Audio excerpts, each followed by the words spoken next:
Fíjese que la semana pasada la Unión Europea aprobó por 10 años más el uso del glifosato, este herbicida que pues se prevé que el próximo año deje de emplearse en México. Vamos a platicar con Luis Eduardo González, él es presidente de la Unión Mexicana de Fabricantes y Formuladores de Agroquímicos. Luis Eduardo, ¿cómo estás? Muy buenas tardes. Bien, Darío, muy buenas tardes. A tus órdenes. También te saluda Rogelio Varela.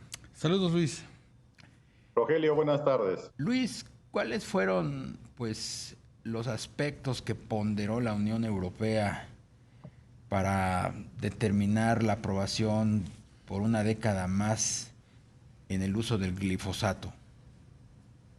Bueno, desde hace algunos años, para ser exactos, en el 2019, se habló sobre esta revisión, digamos, o re-revisión de la situación toxicológica de glifosato. Recordemos que glifosato es un excelente herbicida que se utiliza para el control de malezas que afectan a los cultivos y los rendimientos de los cultivos. Y entonces se dio este principio como un análisis para determinar si es que tenía algunas condiciones nocivas o adversas a la salud.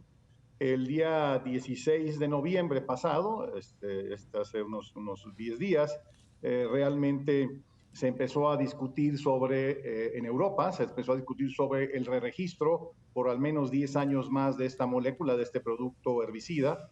Y bueno, al no encontrarse acuerdo realmente entre los miembros de la Unión Europea en este sentido, pues tuvieron que seguir adelante con el proceso de registro.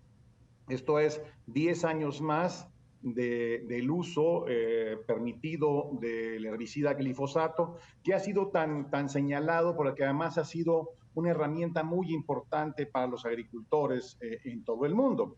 Debemos recordar, Darío y Rogelio, y este auditorio, que es un herbicida que lleva más de 40 años de uso a nivel mundial en más de 160 países. Por lo tanto, el eliminarlo en algunos de ellos, especialmente en la Unión Europea, podría haber considerado un grave daño ecológico, más bien no económico, a los agricultores, bajo el ataque supuesto de daños ecológicos que no se ha demostrado. Claro.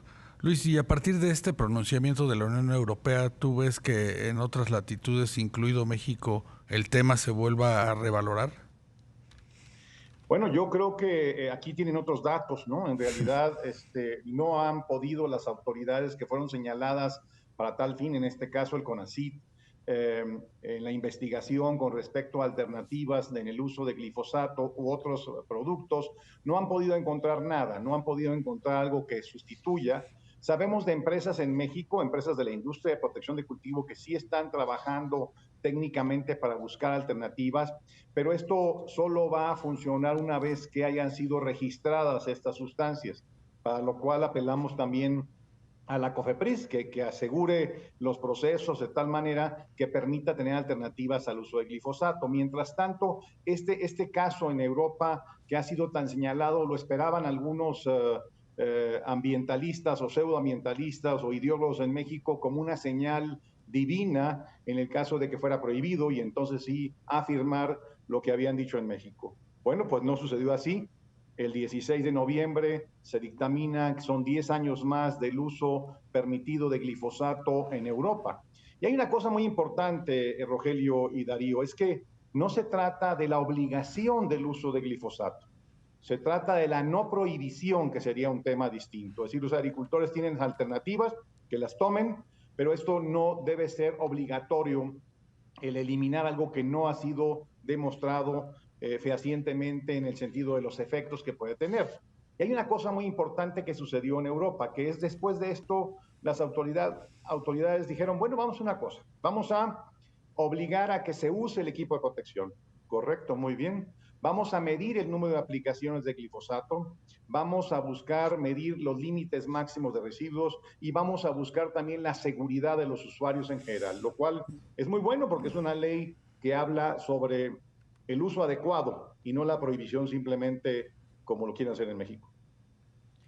Luis Eduardo, ¿cuál es el estado que guarda la discusión precisamente en México en torno pues a esto que puede derivar en un panel precisamente por las restricciones que el gobierno mexicano está imponiendo al uso del glifosato?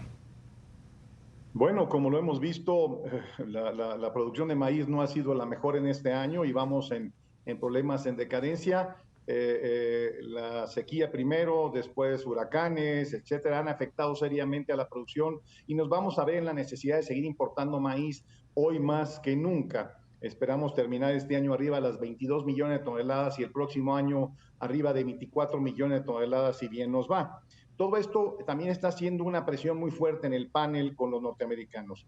No podemos prohibir la importación de maíz de los Estados Unidos que haya usado glifosato o que tenga origen transgénico. No lo podemos hacer así. ¿Por qué? Bueno, no tenemos alternativas y se ha demostrado durante muchos años que hemos importado maíz transgénico y no ha habido ningún daño a la salud. ¿En qué está? Pues está en que es lo más probable que México pierda en este panel y empiecen a ponerse algunas barreras o algunas fracciones arancelarias con efectos para México y esto puede hacer un daño económico muy serio.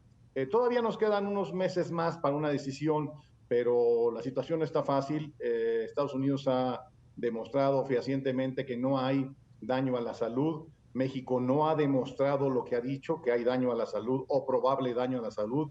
Y esto en Europa pues viene pues a abonar en el sentido de que la ciencia ha demostrado que son alternativas importantes.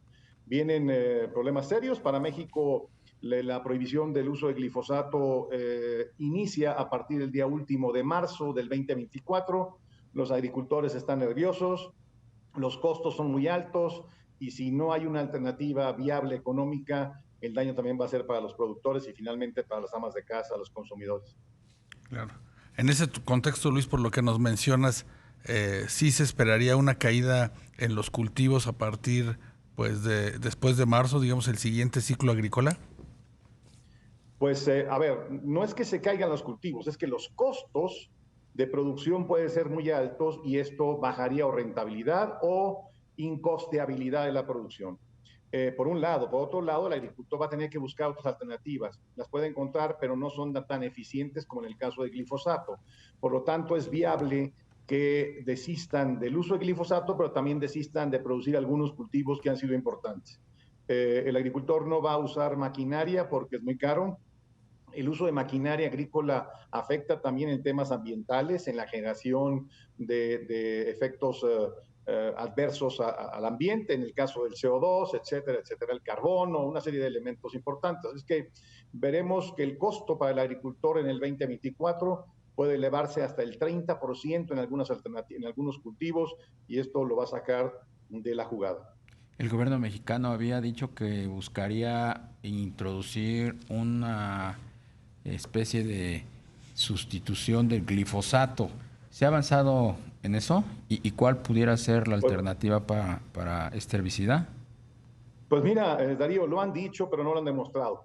Han dicho que ya en España tenían una convenio con una empresa productora que traería una solución en México. Han dicho también que el INIFAP está haciendo estudios para demostrar la eficiencia de otras alternativas. Han dicho que el CONACYT ya tiene algunas alternativas, pero en ninguno de los casos ha demostrado. Por lo tanto, de aquí a que lo demuestren, que se registre, que se puede usar oficialmente esta solución y que el agricultor lo adopte, van a pasar varios años si es que lo tienen. Si no, simplemente son habladas que no han demostrado. Claro.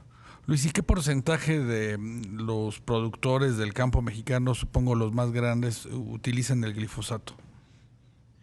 Hay en todos lados, pero fíjate, pues Rogelio, la verdad es que el más afectado es el pequeño agricultor que no tiene maquinaria. Estamos hablando de varios millones de agricultores, de algunos de ellos, recordemos que el 60% de la superficie agrícola del país está en manos de pequeños agricultores que están en el centro y sur de México. Y estos pequeños agricultores no tienen tractor, no pueden tener tractor porque no tienen la superficie para ello, no tienen las condiciones del terreno, usan herbicidas como glifosato. Así es que el daño va a ser muy grande. Los grandes agricultores están buscando alternativas, sí, los van a encontrar, pero no va a ser más eficiente por el momento. y los pequeños van a sufrir mucho. Ya lo están haciendo con el incremento de los costos de otras alternativas que están apareciendo que no son tan eficientes como el glifosato. Incluso podría decirte que hay algunos productos que no son los adecuados para las condiciones de México, para los cultivos de México, y los están usando como alternativa sin la educación adecuada para manejo, y esto puede ser riesgoso para su salud, para el campo, para la ecología también. Así es que la situación está muy complicada. Más del 60% de los agricultores de este país usan herbicidas y una gran parte de ellos han usado o usan glifosato. Luis Eduardo González, presidente de la Unión Mexicana de Fabricantes y Formuladores de Agroquímicos. Muchísimas gracias por la entrevista. A sus órdenes, Darío, Rogelio, que le pasen muy bien. Buena semana. Muy buena semana.